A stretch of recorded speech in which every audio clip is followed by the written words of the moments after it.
babihakanye ati ntago ntawo kwizera bafite kandi ko ngo FDNB na Wazalendo bataza urugamba ngari ari abamayibobo bari aho ngaho ariko bafatwa. Rero nyuma yuko barashwe nyuma yuko bivuga ko nyuma yuko inama bahise bahamagara mumwe mu bacancuro barabwira ati mugomba gukorana n'abantu bacu bitari ibyo mwamugiye gutwicisha. Aricyo Neva buriya we yahise avuga. Neva yahise avuga ati uru rugamba mugiye gutegura gutya Bujumbura yacu muratuma ihita ifatwa. Niko guhita hamagara rero. Niko guhita hamagara avuga ati ni mu ntabare. Niko guhita hamagara aravuga ati aba bacancuro mwazanyangaha bari kwanga gukorana n'ingabo zacu. Aha rero baraturasa batuma turaswa ni mu ntabare.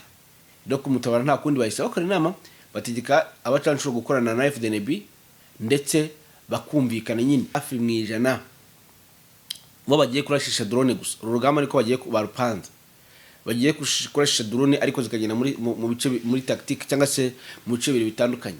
Zimwe zaza kuba zigendera hasi izindi bazitumbagije mu kirere cyane. Reka nongere mbasuhuze bakunzi baruka Empire News ndabasuje kandi bahaye ikaze. Ndabasuje mwe muri mu bice bigiye bitandukanye, mwe muri mu majyepfo, amajyaruguru, iburasirazuba, iburengera bwaryo.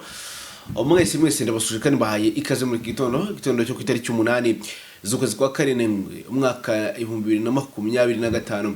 Mwese ndabasuhuje. Tuzindutse mu makuru rero tuje kubagezaho amakuru ibiri kubera hano muri Republika Demokarasi ya Kongo mu bice bigiye bitandukanye. Ndavuga hano muri Uvira aho urugamba rukomeje guhinanira, aho rukomeje gusatira, aho FARDC n'inyeshyamba bikomeje gukozanyaho. Mu by'ukuri ibintu bikaba bibi cyane kurushaho. Nyeshyamba za mama 23 rwose zikomeje kubuzanyaho na FARDC. Leta ya Kinshasa yasinye mu by'ukuri gusubiza cyangwa se gukura uyu mutwe nyeshyamba mu bice byose wamaze kuba warigarurira ndetse bakaba bamaze kuba bayihereza iminsi noneho kuba bamaze kuba bayihereza iminsi igera kuri 90 mu by'ukuri cyangwa se ku mezi 3. Nubwo basanga Patrick Muyaya amaze kuba yakivuguruza ariko ndaje mbikubwire neza asa nkaho yavuze ati nubundi ibyo naravuze mu gihe cya mbere n'ubu ngubu ntacyo nabikoraho cyangwa se akavuga ati mu byo naravuze mu gihe cya mbere n'ubundi byankozeho cyangwa se ibyo secretary yaratangaje ariko secretary noneho yeru yaravuga ese bihagaze bite. Reka ze nkubwire noneho sasa uko urugamba ruzundutse anga mu nkengero za Uvira za Katogote ndetse n'ahandi yewe ndetse na za Kaziba aho FARDC ndetse na n'inyeshyamba abazindutse bagundagurana mu buryo bumwe cyangwa ubundi. Ndaje mbigaruka mbikubwire ariko kandi si ibyo gusa hari mu bice byinshi biramutsemo urugamba nje gusobanurira cyangwa se kubwira ahangaha mba nateguye muri kano gakayi kanjye mu buryo bumwe cyangwa ubundi. Turabanza dusimukire ahangaha muri Masisi za Kibugo. Ahangaha hazindukiye imirwano urugamba rukomeye cyane aho n'ubundi still Wazalendo izindutse igaba igitero cyangwa se FARDC izindutse igaba igitero ku mutwe nyeshyamba M23 mu by'ukuri ahangaha se mu bice turasimukira Warungu nanone kandi ahango iyo zangweshi naho isasu rizindutse rivuza ubuha. FARDC mu by'ukuri kandi ndabwira ko yarashe uyu nguyu wari umuyobozi w'itumanaho. Turagaruka kuri paruku rero warasuwe muri biro agahita apfa. Ese kubera iki? Byose turazinduka tubigarukaho. Turasimukira Warikare no hazindutse urugamba rukomeye cyane. General Masunzo mu by'ukuri yamaze kuba isunzu byanyabyo, yamaze kurahirira gutsinda urugamba, yamaze kurahirira gutsinsura umutwe nyeshyamba wa M23 mu bice byose bigiye bitandukanye. Rero tukabwira ko urugamba rusa nkaho rutagiye ubu ngubu ari urugamba rugaragaye mu buryo bumwe cyangwa ubundi. Nyaboneka ni mutera gateme bana nanjye. Hanyuma rero murabizi ni nyirabyo ni Nelson.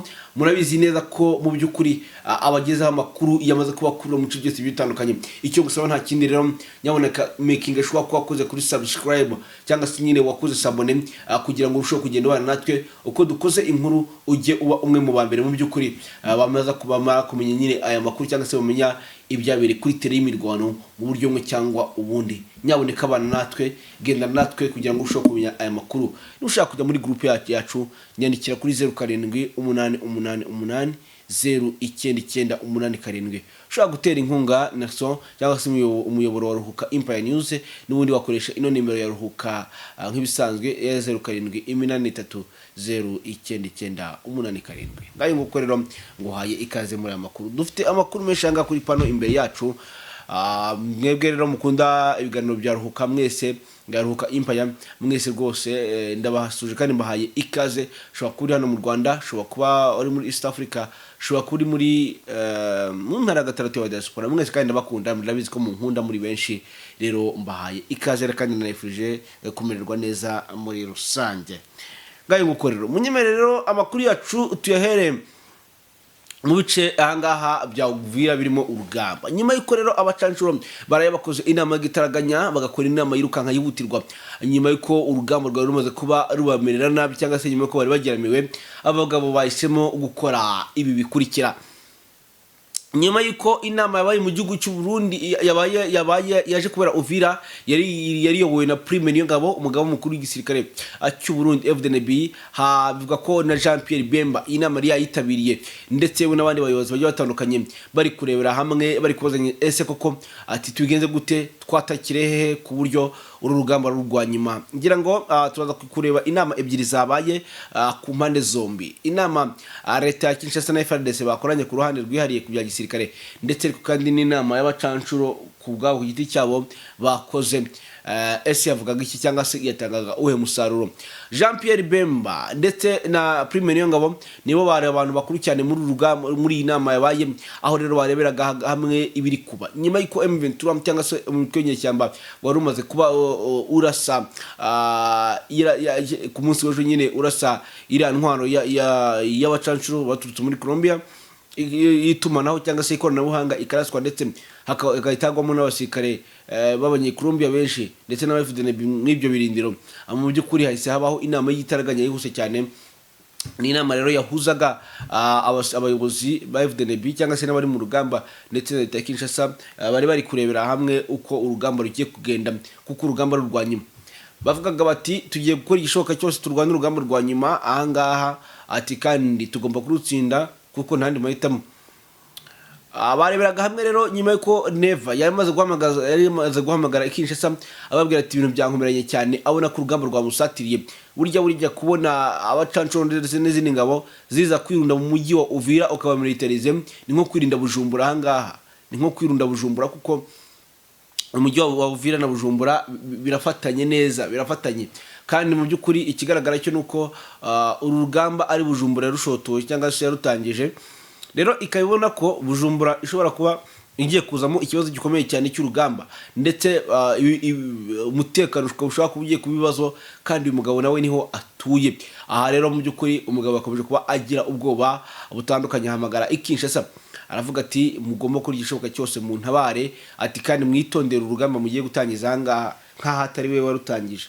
Ndetse ko uyu mugabo niwe watangije urugamba, ariko atangiye kugira ubwoba, ariko ntacyo, kuko mu by'ukuri yahamagaje iyo nama. Inama iraba, Prime Niyongabo barayiyobora. Ni inama rero yigaga ku buryo urugamba ruza kuba ruhagara cyangwa se rutsindwamo muri rusange. Rero basanga bagiye kugaba ibitero kuri 23 muri access zose zitandukanye, ku buryo ngo bayirasa mpaka. Ni nyuma y'uko rero bahise batumizaho nyine abasirikare, Kisekedi agahita atanga itegeko ryo kuvuga ko bagomba kohereza ingabo 60,000 muri access zose, muri access zose zirimo urugamba, ndetse no ahantu hose hari ibirindiro by'umutwe w'inyeshyamba. Amakuru akavuga ko rero ntandi mahitamo yari ahari. Abagabo rero baje kwanzura ko mu by'ukuri bahamagaza, ndetse kandi n'abakomande bari bayoboye urugamba bose abasigaye, kuko abenshi barapfuye, bahise bahamagaza abasigaye bababwira ko bagomba kwataka uburyo bushyashya. Nyuma y'uko bahita babona, urumva ko bari bizeye bano bacanshuro muri Colombia, ariko nyuma y'uko bamaze kubona ko barasiwe igikoresho, nabo bagakora inama y'igitaraganya, ubwoba bukabataha. Bavuze ati nyamara amazi si yayanditu, kuko iki gikoresho bari bazi ko byibuze cyari zaje, kuko iki gikoresho cyari igikoresho kizajya cyari kiri gihiga. Nyuma y'uko abacanshuro bahawe mapu y'ibirindiro byose M23 iherereyemo, bagatangira kubirasaho bakabona birakoze, kuko bashyiraga agasinye kabisa. Ahantu bashyiraga agasinye niho barasaga. Kandi aho hantu bashyiraga agasinye akaburiho barasa. Mw'abantu ntabwo mbabeshe, ni urugamba rwari rukomeye cyane, kuko M23 bayirashe irashyuha kabisa, bayirashe irashyuha. Aho rero mu by'ukuri niyo nama bakoze M23 nayo ikimara gukoresha ubutasi bwo ku rundi rwego kabarasa ikarasa bara abacancuro ikabarasana na kiriya gitwaro bayisaba kuko ura kiriya gitwaro kiba gihenze kandi baba barakizaniye bagahabwa n'amafaranga. Rero nyuma ko vituri bigishwanyuje kandi baba bazi ko ari umutwe nyeshyamba ari abafeke badafite ibikoresho badafite ikintu na kimwe. Rero nyuma ko vituri ibarasanya icyo gikoresho ikabarasa mwabantu mwe ni ibintu bikomeye cyane. Ushobora kubyumva gutya ariko ni ibintu bikomeye cyane. Ni ibintu bikomeye cyane biri ku rundi rwego. Aho rero byageze bite rero bakoze inama rero basanga ingabo z'u Burundi zigomba gukorana n'abacancuro cyane ko abacancuro nabo ari bo babyisabiye. Abacancuro baje kubyisabira nyuma ko bari babyanze babihakanya ati nta wo kwizera bafite kandi ko ngo FDNB na Wazalendo bataza urugamba ngari ari abamayibobo bari aho ngaho ariko bafatwa. Rero nyuma yuko barashwe nyuma yuko bivuga ko nyuma yuko inama bahise bahamagara mumwe mu bacancuro barabwira ati mugomba gukorana n'abantu bacu bitari ibyo mwamugiye gutwicisha. Aricyo Neva buriya we yahise avuga. Neva yahise avuga ati uru rugamba mugiye gutegura gutya Bujumbura yacu muratuma ihita ifatwa. Niko guhita hamagara rero. Niko guhita hamagara avuga ati ni mu ntabare. Niko guhita hamagara aravuga ati aba bacancuro mwazanya ngaha bari kwanga gukorana n'ingabo zacu. Aha rero baraturasa batuma turaswa ni mu ntabare.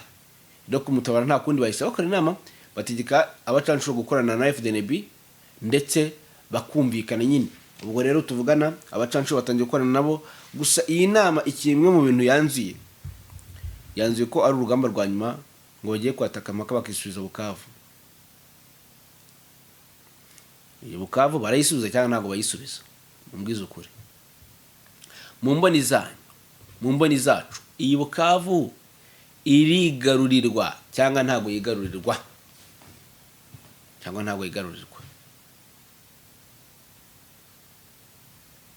iyi Bukavu irigarurirwa cyangwa ntago yigarurirwa. Hanyuma rero abacancuro baje gukora inama ko rero ku munsi w'ejo nyuma yuko babonye ko bibakomeranye cyane bavuga ko uburyo bibutse ko hari abacancuro bagera hafi mu 100 bo bagiye kurashisha drone gusa. Urugamba niko bagiye barupanze bagiye kurashisha drone ariko zikagenda mu bice muri tactique cyangwa se mu bice bibiri bitandukanye. Zimwe zaza kuba zigendera hasi izindi bazitumbagije mu kirere cyane. Nyuma yuko babonye ko izasarangwe bo nyuma yuko bari bazi ko bari bukatiga ikirere bakakirangiza fresh baje gusanga atari ko ibintu bimeze. Bahitamo rero kuvuga ko bahitamo uburyo bagiye gukoresha ni uburyo bukomeye cyane ni uburyo buri ku rundi rwego. Ni strategy yabo nshasha muri urugamba. Hanyuma tukiraho rero ni urugamba kandi ruzindukiye mu cibya za Katogota. Ahangaha mu byukuri FRT Kinshasa izindutse irasa kuri 23 mu bice byose hano cyane muri zinkengero za Uvira hano muri Katogota ndetse we ahangaha nakaziba. Urugamba rwazindutse rero amakuru avuga ko rero hazindutse umvikana amasasu aremereye cyane na amasasu akomeye cyane ndetse kandi bikavuga ko hari zimwe mu ngabo ziyakuye ku ruhande rwa Kinshasa ndetse no ku ruhande rw'inyeshyamba. Avuga ko mu byukuri bamaze gutakaza. Biragaragara ko urugamba rukomeye ariko kandi ejo M23 nayo yakoze inama y'igitaraganya nyuma yo kumenya ko bagiye kubagabaho igitero muri Axe zose ngo kandi ni simusiga. Leta ya Kinshasa mwibutse ko ifite intwaro zikomeye cyane yahawe ntumbaze ngo yazihawe ryari ntumbaze ngo yazikuye ariko harimo za burende ziri ku rundi rwego harimo za burende pe harimo za burende ziri inshashya z'amanuva modeli ariko ziri kuza gusimbura izafatiwe mu mujyi wa Goma no mu zindi axe. Bibutse ko mu mujyi wa Goma hafatiyemo burende nyinshi cyane intwaro nyinshi cyane harimo za BM21 ndetse n'izindi nkazo ariko inyeshyamba zikaba zitarazimanura ngo zizizane mu rugamba. Mu yandi magambo ntibarazikoresha rero ahubwo bishoboke ko zirabafashe uyu mutwe nyeshyamba nawo arizo ushobora kugiye gukoresha muri iyi ntambara. Rero nuramuka murabizi ko zinyeshyamba zitagiraga ibifaru zarwanaga zikoresheje imbunda za AK47 ndetse nyine n'izindi zitarakoresha intwaro. Ntegereje kureba ko noneho nizikoresha intwaro ko ribuze kugenda. Garuka inga karaza gushya tu niko mbibona. Yego aho ngaho rero ni mu bice bya Uvira nuko urugamba rwaho uruzindutse. hanyuma tuvugarutse tukagaruka tukase n'abazamuka tukirengagiza ibyo bice biri kubera mu rugamba. Reka ntacyo tuzamukana turebera hamwe kugira ngo tugaruke mu rugamba rwo hejuru ahangaha. Munyemere tuze turebere hamwe uyu musirikare cyangwa se uyu mugabo warashwe warushinzwe itumanaho mu buryo bumwe cyangwa ubundi turebe ese yarashwe gute, byagenze bite kugira ngo araswe ivumbi rigahita ritumuka. Ni muri Sud Kivu mu by'ukuri aho muri biro bya guverineri harasiwemo uyu warushinzwe itumanaho bikaza kurangira ahaguye. Bwana Lungele Mbiso warushinzwe itumanaho mu biro bya guverineri w'intara Kivu y'Amajyepfo ku ruhande rwa leta ya Repubulika ya Demokarasi ya Kongo, Jean-Jacques Pelusi muri teritwari ya Uvira. Amakuru avuga ko yishwe arashwe mu gatuza n'umusirikare wa FARDC ahita agwa aho ngaho. Unyumvire namwe. Ibi ni byabaye mu mpera z'iki cyumweru dusoje, aho uyu musirikare wa FARDC ufite ipeti rya kapiteni amurashe uyu mukozi mu biro bya guverineri we Kivu y'Amajyepfo ku ruhande rwa leta, maze abaturage nawe bagaza guhita bamwica bamuteye ibiti n'amabuye. Bivuga ko kandi kugira ngo habe uko kurasana byavuye ku mpaka zari zazamutse hagati y'abakozi bo kwa guverineri n'abasirikare be, nubwo abatanze amakuru batagaragaje icyo izo mpaka zari ziturutseho. Uvira habereyeyo icyo gikorwa ngo niho himuriwe ibiro bikuru by'intara ya Kivu y'Amajyepfo nyuma yaho AFC ifashe umujyi wa Bukavu. Umujyi ufatwa nk'umurwa mukuru w'intara ya Kivu y'Amajyepfo Sud Kivu. Kuri ubu kandi umujyi wa Bukavu uragenzurwa nyine na M23, nibyo yanamaze gushyiraho inzego z'ubuyobozi mu rwego rw'intara ya kugeza abayobozi ko nyine kugeza ku ubuyobozi bw'ibanze ku baturage. Ibi kandi bibaye nyuma ko muri Uvira hakozwe nyuma ko tukomeje kwarundanyiriza ingabo zayo nyinshi harimo mu by'ukuri nyuma yo leta Kinshasa ikomeje kurundanya ingabo zayo nyinshi harimo n'abacancuro ndetse baturutse muri Colombia nyine kuza kwifasha kurwanya umutwe wa M23.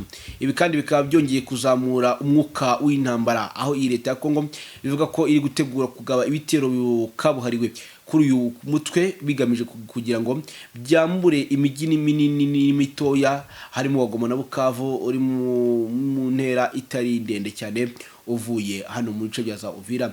Mu gihe kandi iyi leta iruka gushyira umukono ku masezerano y'amahoro hagati y'u Rwanda, ariko bikaba byaje kuba imfabusa muri rusange.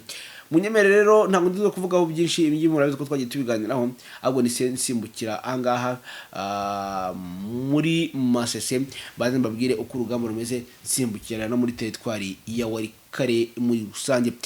Hano ngaha rero muri Masisi angana mu cyo za Kibugu aho hazindukiye urugamba mu by'ukuri, aho rero iyo ngiye mu cyo bya za Musanga anga mu cyo bya za Kibugu. Uyu Musanga rero ariko kandi wa 23 waruyoboye urugamba anga rwa Masisi muri Kibugu, ndetse wahanganye mu na Wazalendo ni mu rukerera ku byo komeye cyane. Rero bazindutse bikomanga mu gatuza, bazindutse zikomanga mu gatuza zivuga ati twebwe umutwe wa 23 izinyeshyamba turazirashe.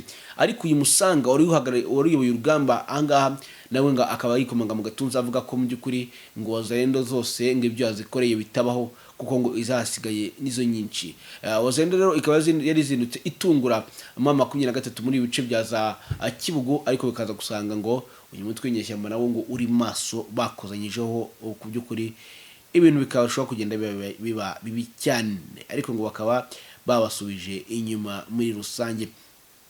Ariko kandi ndaje nje ku minsi 90 yatanzwe na leta ya Kinshasa mbere yo kwerekeza muri teritwari ya Warikare. Kandi amakuru akavuga ko anga mu gace kaza Warungu iyo zangwesh angaha naho kandi isasu zindutse rivuze kuhuha. Iyo Warungu yera muri sheferi ya Ngwesh anga rero amakuru avuga ko isasu zindutse rivuze kuhuha, n'ubundi Wazalendo cyangwa se leta ya Kinshasa FARDC n'ubundi yazindutse igaba igitero kuri 23. Aha rero akabika bigamije kugerageza kwimura ndetse no guhashya umutwe w'inyeshyamba mpaka bawushyize hasi mu rusange. Biragaragara ko intambara isa nkaho yatangiye bushyashya. Twihuse cyane rero, ni iminsi 90 ubwo n'amezi 3 yatanzwe na leta ya Kinshasa. Iminsi 90 ubwo tureza kwihuza n'amezi 3 yatanzwe na leta ya Kinshasa ngo RDF cyangwa se ngo M23 ikaba yavuye mu bice byose. Bisubiremo, amakuru avuga ko uko byagenda kose no matter what, M23 iza kuza kuba yavuye mu bice byose, yabivuyemo, yakubiswe, iza kabwana igahunga ikagenda.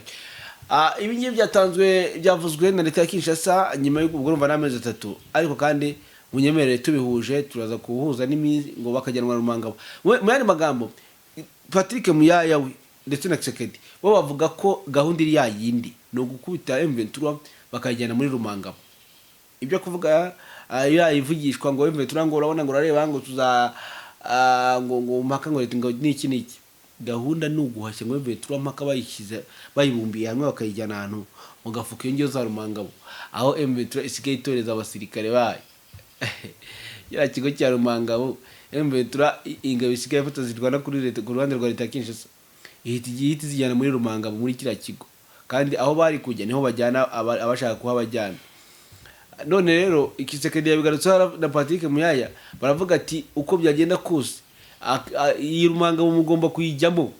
Hanyuma ikintu cyo kintangaza cyane, iyo leta ya Kinshasa ibona nk'akantu yungutse ka danje, uriya ntibuze nk'akantu yungutse cyangwa se amahanga yayibeshye mu ibanga kwaje, bagahita nyine bikomanga mu gatuza akavuga ati twebwe gahunda ni Rumangabo, turabajyana mu Rumangabo turabakubita. None bayita batanze amezi 3. Abantu ngo amezi 3 abagabo baraba bintu babishyize ku rundi rwego kwe. Baraba babishyize ku karubanda ko nk'abantu mwanje inshuti zanjye ntibiragoye pe, birangoye kuba nabyemera rwose, sinababeshye, biragoye kuba nabyemera pe, si 90.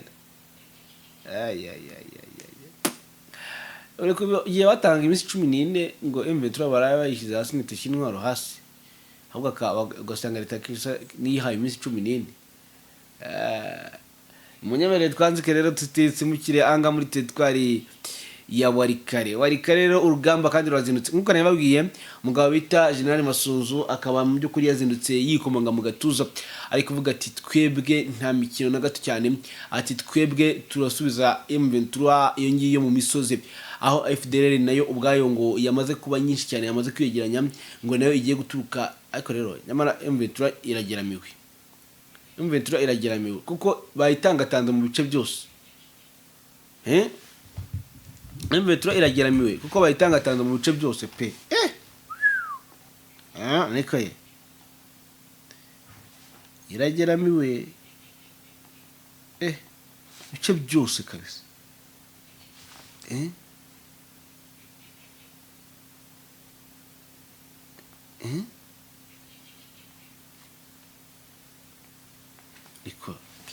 Irageramiwe mu bice byose. Reka ntacyo gusa koko iracyafite ibice byinshi byo gufata muri Uvira, kandi bari kwihera imbere n'inyuma.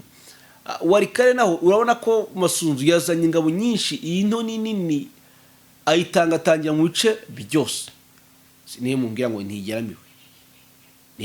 ntigeramiwe, kandi FARDC nayo ewan yavuze ati turabarasa mpaka,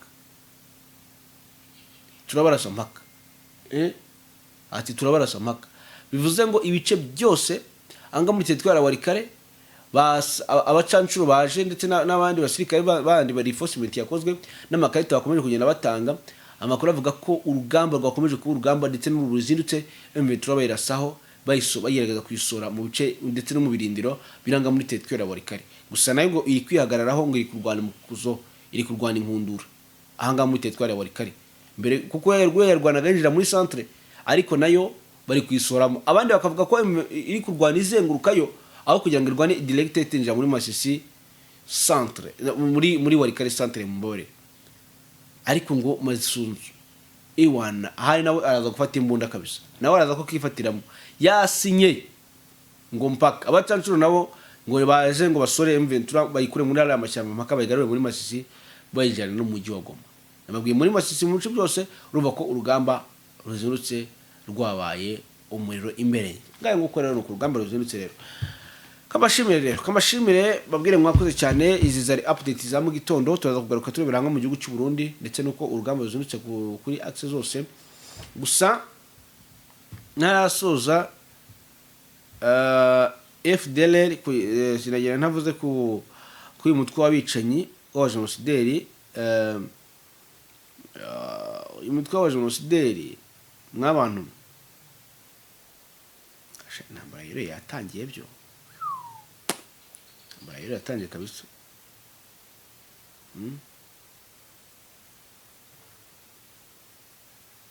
Intambara rero yatangiye pe.